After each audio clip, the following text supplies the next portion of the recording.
I originally come from Moscow, which is the capital of Russia.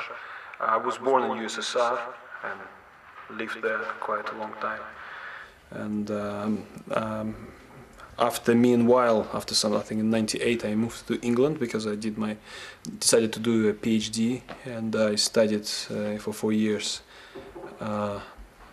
in Nottingham, which is like a very small town where Robin Hood used to live. And then after that, I now do research in cognitive science. I moved to London now. So I live in London, but I go back to Russia all the time. I like making music because that's something that I was always doing. In school, even before I had any job, I was making music. We were into breakdance and all this stuff. And what happened later, then I studied physics, and then physics was just for me a way to get out of, not to go into the army.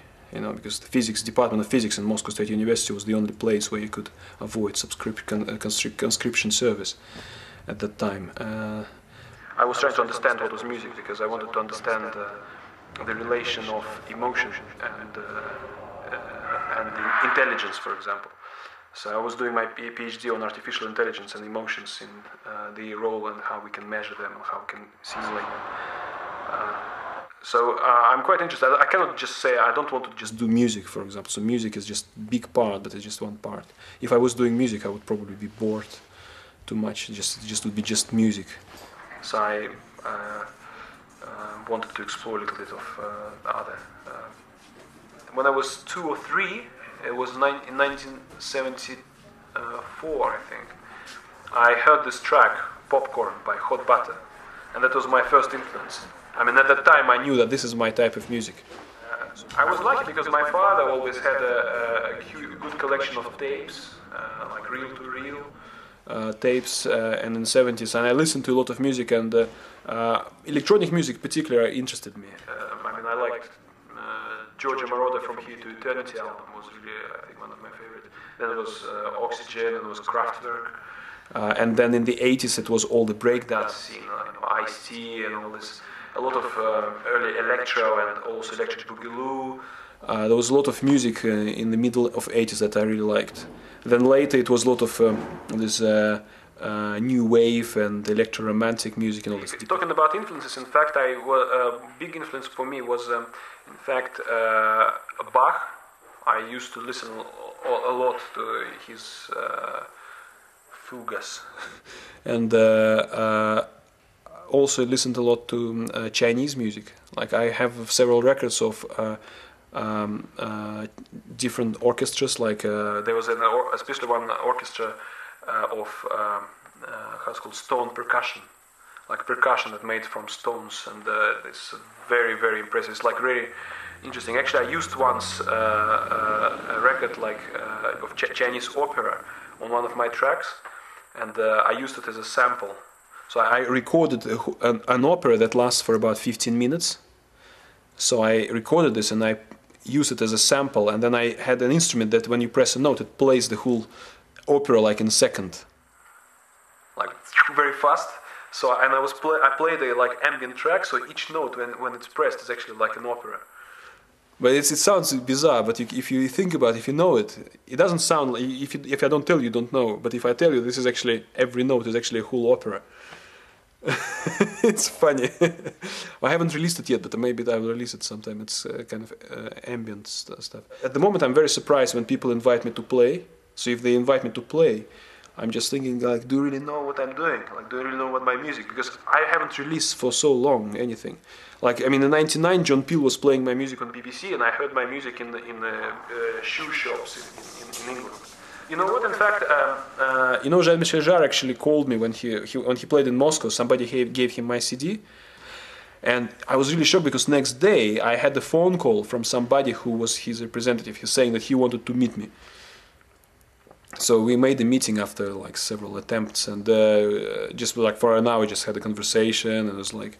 He just was very interested, like, to know local scene, so he was collecting CDs, and he wanted to meet with some musicians. So what he told me was very interesting. He told me that when he released Oxygen, the album, he received letters from people who listen to music, like from fans. And to his surprise, first letters that he received were from Soviet Union. And oxygen was not released in Soviet Union. It was not sold. It was sold in the West, but it didn't. Well, you see, the name came up accidentally. Somebody just invited me to play a gig in one of Moscow clubs. So, and at the time I had a program in Moscow State University. When I already finished physics department, I was doing a model on atmospheric, like how solar radiation is scattered in the atmosphere. So my project there was related with, ultraviolet radiation and how it is scattered in the atmosphere. So I had a program which was called Solar Flux. So I just thought, okay, solar, okay, let's just build Solar X. In '94, I made the first tapes for my friends, because I was making music before. I was making it in school, but it was not really like, I didn't use computers, I only used synthesizers, and it was difficult to mix.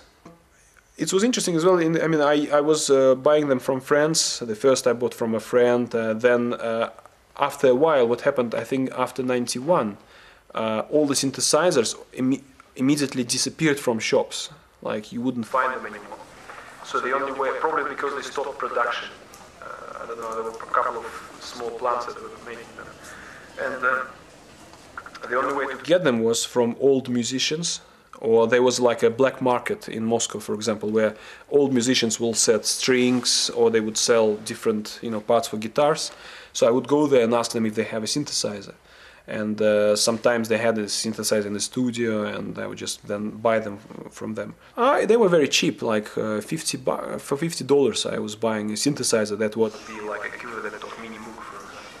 But it actually was my father's, I have to say, I have to thank him, because my first synthesizer that I had was actually, he brought it, because I think he thought, because we had a very small flat, we never had space for a piano. And my mother, she always wanted to have a piano. So instead, when he went on one of the conferences in the 80s, in 1984 or something like that, he brought from there like a small Yamaha, like FM synthesizer. But in fact, I was using it. It was one of the PSS, like very first, like you couldn't even program rhythm, but you had like a bank of FM sounds. So that was the first. And then I had several analog synthesizers, like I don't know if you know, but there are several synthesizers like Maestro and Dair, like Russian analog synthesizers. And I also found a lot of friends in America because I was interested in analog synthesizers, and we were like exchanging information. And it turned out that there was some people who wanted to hear what I was doing, because they didn't know that I was telling them I'm using Russian synthesizers. And like, what? Russian synthesizers? What the fuck is that? But that's a misconception. People sometimes don't know that, for example, in the 60s and 50s, there was a lot of synthesizers produced in Russia, in Soviet Union, and there was a lot of technology. When I was talking to these people on the internet, like, look, I'm using Soviet synthesizers, they wanted to hear it, so I just sent them tape. And it turns out that these people were actually, they had a label that was Defective Records. So there were two guys who used to release stuff on R&S, R&S, or Industrial Strength. These were hardcore labels in the 80s, late 80s, beginning of 90s. So they were kind of very much into like techno and hardcore music. So I actually started my own label, this Art Tech Records, in 94, 95, which was like for electronic music. Still exists. Yeah, that's the CD I gave you, Amen Orchestra. It's one of the latest release on the label. Music is such thing that it demands time, especially to finish tracks. I mean, I'm very easy with starting ideas. Like to start an idea and a track is very easy, but then the difficult is actually to complete it, to finish, to master it, and that's you have to dedicate a week. My computer, in fact, is very old. Now it's 2006. I'm still working on Pentium 3, 700 megahertz.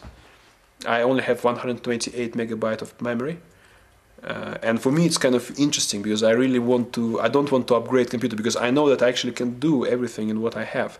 The only problem is to find time to make music and really to spend properly time to do this. But like in terms of power, how much it's all enough. But if you limit it in something, actually it gives you kind of have to, when you feel the boundary.